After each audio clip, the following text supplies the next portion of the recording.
أعوذ بالله من الشيطان الرجيم بسم الله الرحمن الرحيم ناضي لي مظهر العجائب تجده أوان لك في النوائب كل هم وغم سينجلي بأزمتك يا الله يا الله يا الله بنبوتك يا محمد صلى الله عليه وآله وسلم يا محمد صلى الله عليه وآله وسلم يا محمد صلى الله عليه وآله وسلم بولايتك يا ولي يا ولي يا ولي يا ولي يا ولي أدركني ولا تهلكني في سبيل الله يا ولي مشكل كشا ولي مدد شير خدا ولي مدد. In Surah Al-Baqarah from the Quran, along with the hadith. There is a hadith that some people went to Imam Ali alayhi salam, and they asked Imam Ali alayhi salam that, Ya Ali, are you also capable of reviving the dead from their graves? And Mawla Ali alayhi salam, he said, do you not even consider me as much as the cow of the Jews, of Bani Israeel? So today I would like to share with you from Surah Baqarah the story of the cow of the Jews from Bani Israeel.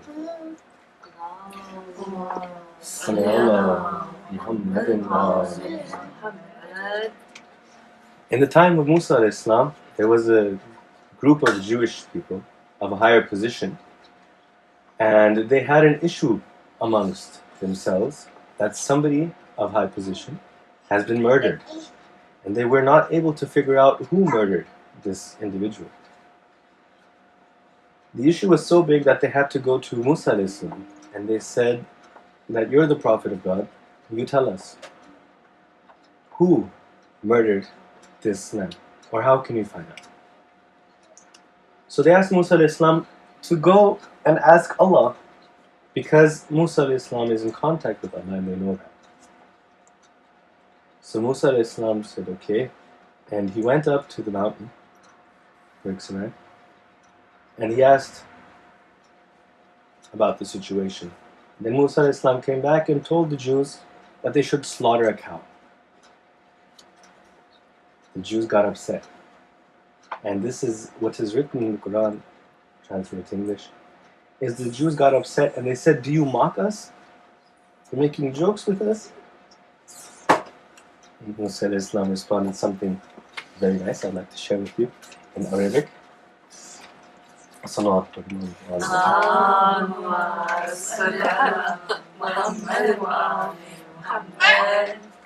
When they accused Musa alayhi salam of making jokes or mocking them, Musa alayhi salam responded, A'udhu billahi an akuna min al-jahilin.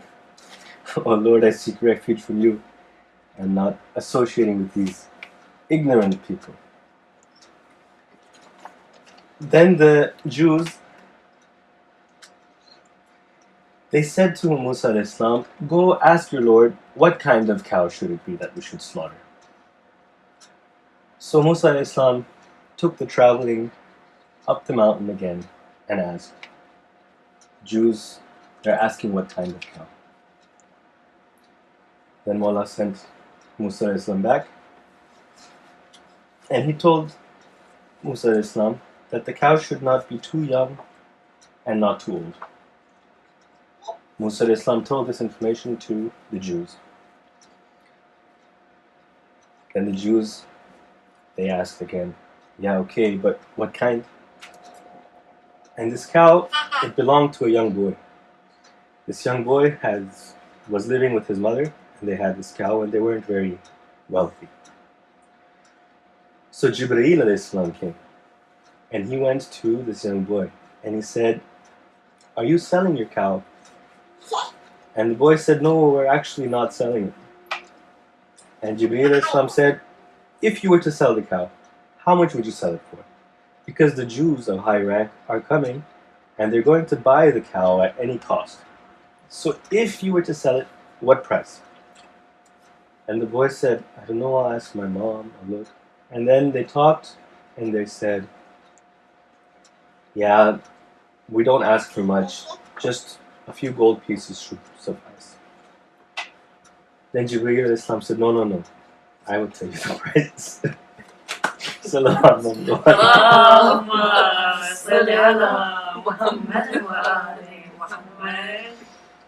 Then Jibreel Islam told him the price. Then the Jews came to the young boy, and they also said, yes, we wish to buy your cow. We need it because of your ceremony, so and so. We need it. How much do you want for the cow? And the boy said, we don't want to sell it. And the Jews said, no, we want to buy it at any cost. We have the money, don't worry, we just need the cow. And then the boy named the price that Jibreel Islam said. He said, take the cow. When you slaughter the cow, skin the cow. Fill the cow's hide with gold. And that is the price of the cow. Salawat.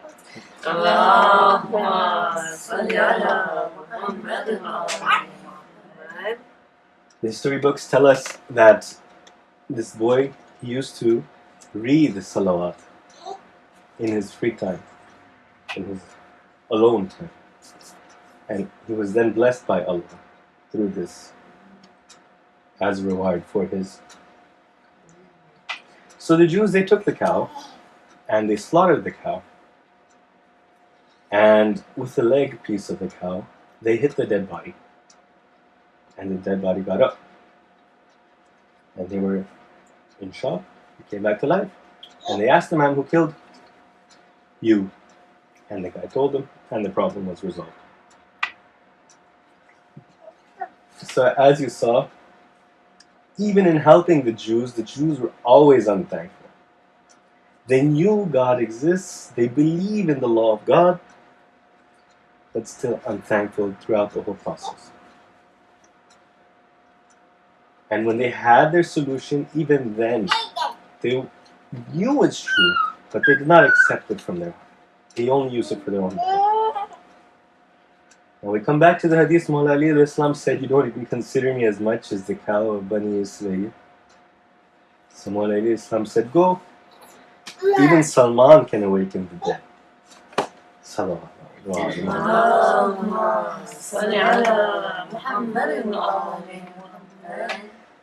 So the people, they're like, really? Salman can awaken the dead too? Okay. And then they went to Hazrat Salman. And they said, Salman, we heard that you can awaken the dead. Go show us. And Salman says, who told you I can awaken the dead? Because he didn't know he could awaken the dead. But the people said, yeah, Imam Ali Islam said, you can awaken the dead. Go show us. And then Hazrat Sulaiman said, if Mawla Ali Islam said to them, yes, please, tell me, who do you want me to awaken? Then the people, they walked around the grave, and they found a nameless grave, with no name on it. And they said, Salman, wake this guy. And then Hazrat Salman, he went to the grave, and he said, on the instruction of he who says I can awaken the dead, get up. And that guy got up, and he was panicking, and he was running left and right. He's like, where's my camel? Where's my camel? And the people were laughing, and they said, Salman, you can awaken the dead, but look at who you awoken. Some crazy person. Salawat. And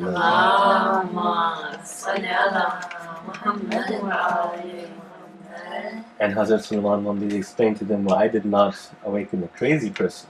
You guys don't know that when you die, the situation that you were in, that those emotions, those thought processes and everything, when you come back to life, you are in the exact same situation. So he died, but at the moment of death, he lost his camel. So when he came back, his first reaction was, where's my camel? Now the reason why I shared these stories with you is because Salman Muhammadi and the Jews both believe in the word of God, religion Islam, or Jewish religion, which is also the same religion, but they changed it to their liking. They both believe, but one has submitted himself to the way of Allah, and the other one tries to use it to achieve his own desires. Like the Jews, the people who asked Salman to awaken the dead were also unthankful. Hazrat Salman showed them this miracle, and they were still unthankful. Musa a.s. showed them the solution to their matter after much effort. Climbing a mountain isn't easy, and they were still unthankful. And Hazrat Sulaiman, he did not know that he could awaken the dead. But he is submitted to Allah, and he says, if Maula Ali told me to, then I will do this. Sallallahu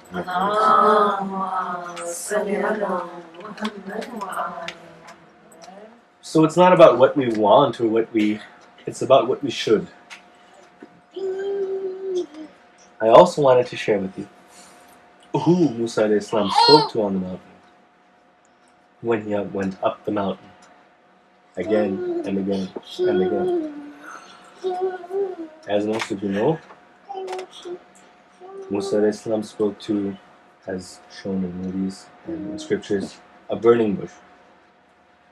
And this burning bush said, I am that what I am. Or in Arabic, Ana man ana. So when Musa a.s. came to the bush, he was told to take off his shoes because this is a holy ground. So Musa a.s. had to remove his shoes. When Musa a.s. came back from the mountain, he went to his brother Aaron, and he said, I spoke with the Lord. And Harun said, who did you speak to? And Musa a.s. said, he said, I am who I am.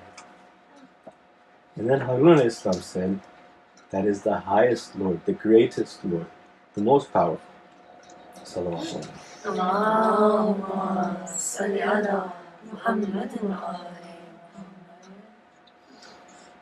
After more studying, we came to the understanding that who Musa a.s. spoke to was none other but our Imam Hussain a.s. And I also wanted to share another little secret with you guys as to why Musa a.s. had to take off his shoes. This matters a lot to me, so I wanted to share it with you as well. To reach Mawla Hussain, you have to go through Bayt-ul-Huzn. Salawat.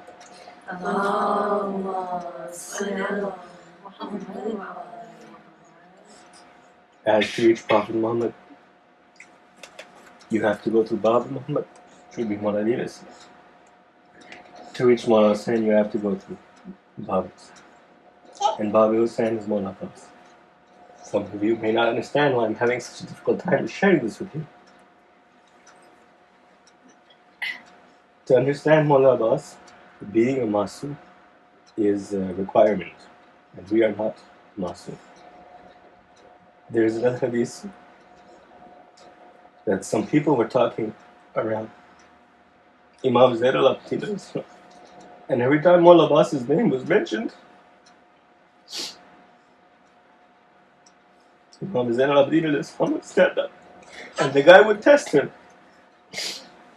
He would test it, and he would say, "That's the Master Islam's name." And every time, Imam Zayd al-Abidin would stand up. And Imam Zayd al-Abidin would say, "No matter how much you test me, when you say my Uncle Abbas's name, I will stand up." That is why Musa had to remove his shoes on accident. Because to speak to Mawla Abbas, or to pray to Mawla Abbas, removing your shoes is a requirement. And I also wish to share with you that Imam Hussain is described in the Torah and the Quran as the strongest hand that Moses spoke to in order to free Bani Israeel from the Pharaoh. The greatest power to help Musa a.s. that Allah offered us at that time. And I want to let you know that the peace of the greatest power, where the greatest power finds peace, that has been revealed to us as Sakina, there where Imam Hussain finds peace. is with Sakina. There's a scholar, Syed Jafri, his name is. He was writing some lines in the Fazail of Bibi Sakina. He says, when we remember Bibi Sakina and study, she opens many secrets of her greatness, azmat, of her jalal and of her habit. And if we were to understand it as this, that Bibi Sakina is like the ayat, Qul huwallahu ahad. Now I brought this line into the Majlis as well, because it reminded me of how when Yazid asked Bibi Sakina why she covers her face with her hair, she is but a young child. Bibi Sakina responded, be the ayat small or big, it deserves the same respect. So when I read this, that Bibi Sakina had described as the ayat Qul huwallahu ahad, Ghazan Prabhas Tonsvi said, that can it be that this ayat Qul hu Allahu ahad is of four words? And the people, when you go around nowadays,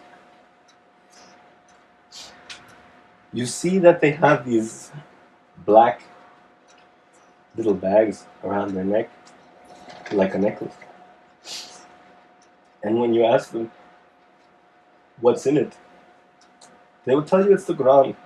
They will tell you in the bag, also called the Tawiz, is the Quran. Small, written.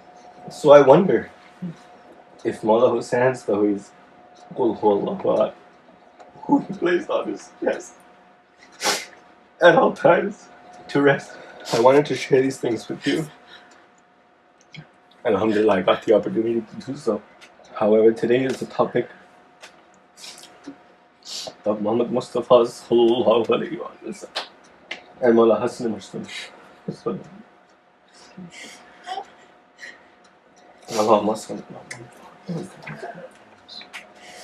Because as you lay down these white chadri, before you, others were present, and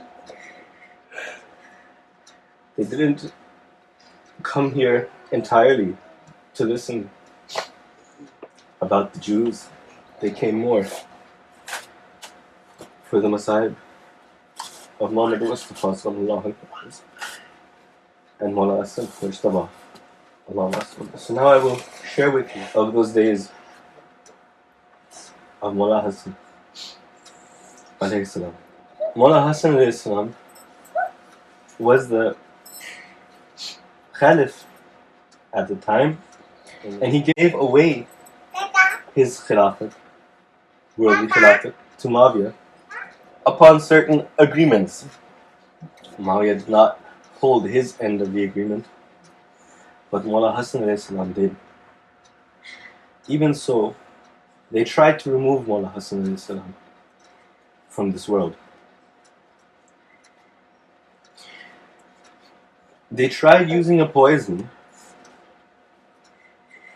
and I will first describe this poison to you as is written in the history books. The poison they used,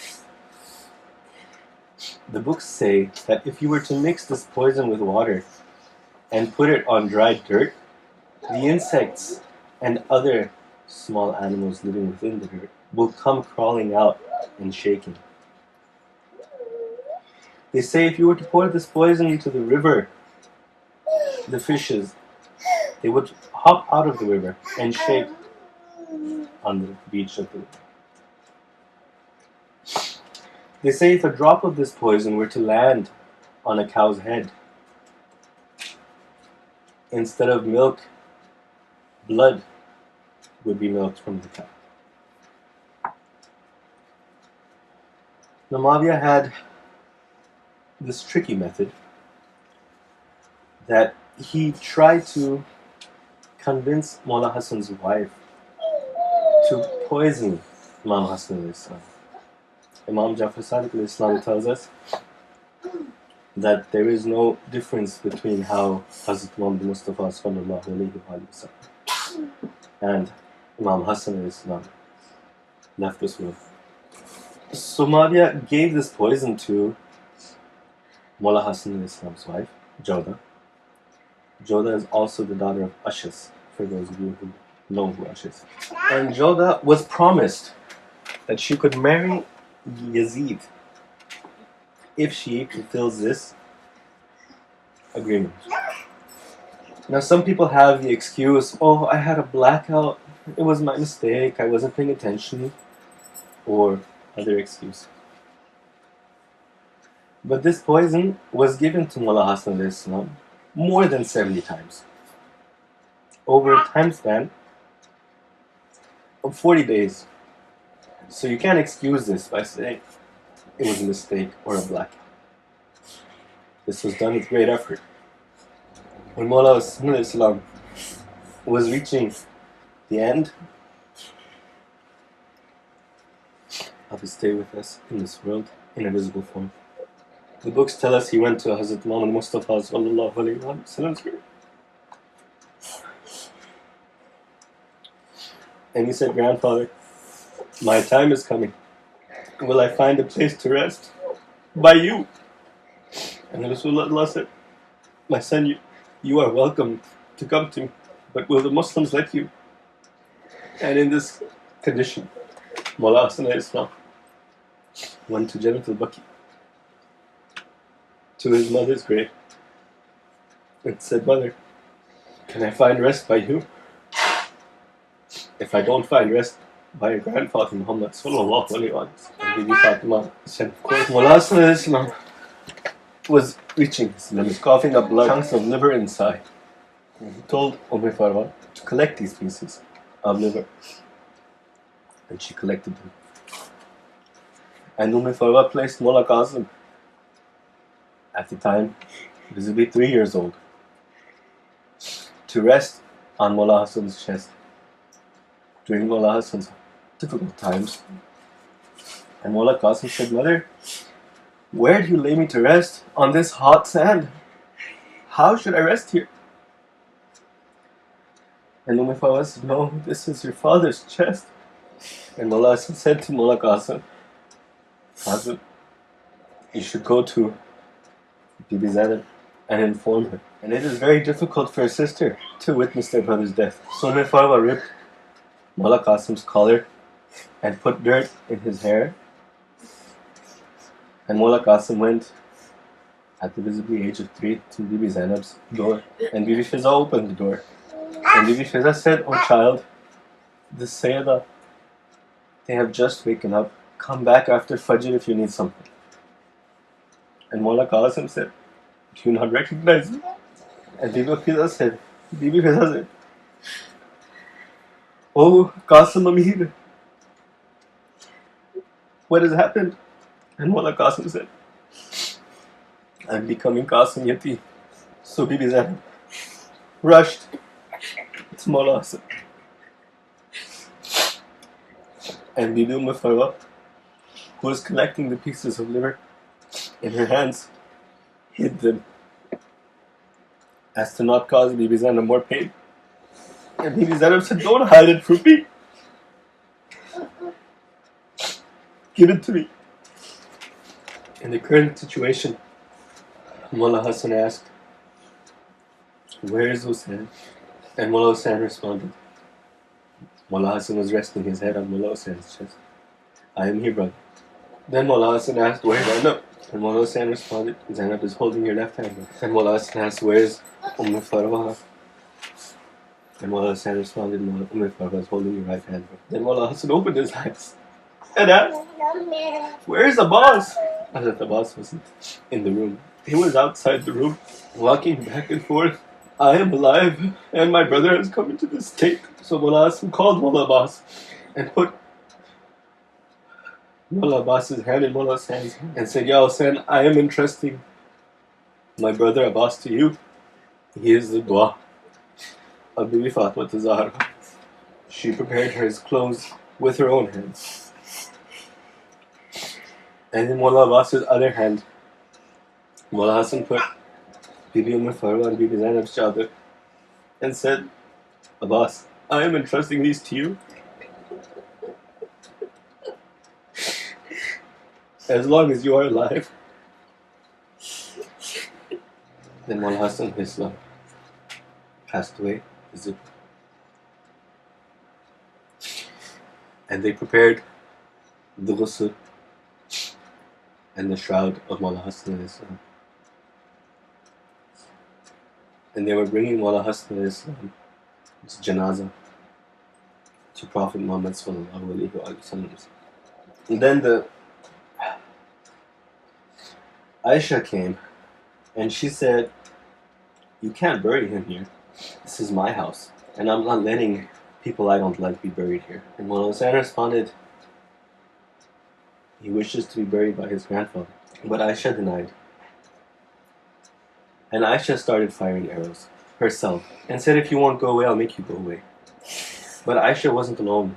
She had her supporters, the Umayyads and Marwan, and they were firing arrows to make them go away. To make Mullah Hassan Islam, Mullah Hussain Islam, Bibi Zainab, Mullah Abbas, to all go away. And Hazrat Abbas Islam stood in front of the shroud of Mullah Hassan Islam with his arms open to protect Mullah Hassan Islam from the arrows. History books write that Hazrat Abbas Islam was hit by 7 arrows on that day. Then Hazrat Abbas Islam ran to his mother and said, "Ya Bani, I need your chadar." And he put his mama down on the floor and said, "Mother, I need your chadar." And Bani gave Mullah Abbas his chadar. Then Mullah Abbas ran to Bibi Zainab and said, "Ya Bibi Zainab, I need a sword for the sake of my mother's chadar. Please give me a sword." And Mullah Hassan Islam said, "Stop, Abbas, be patient." And as Mullah Abbas took Mullah Hassan Islam's shroud, covered in arrows, back home.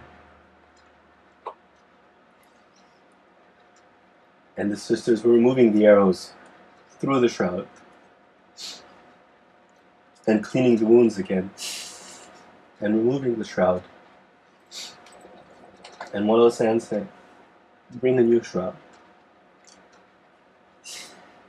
We will take Mullah Hassan to Bibi Fatima and bury him there." And Bibi Zainab said, "Ya Hussain, what about you?"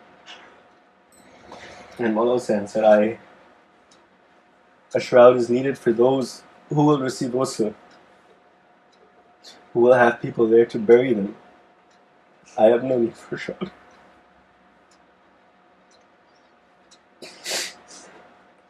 Matam Hussain.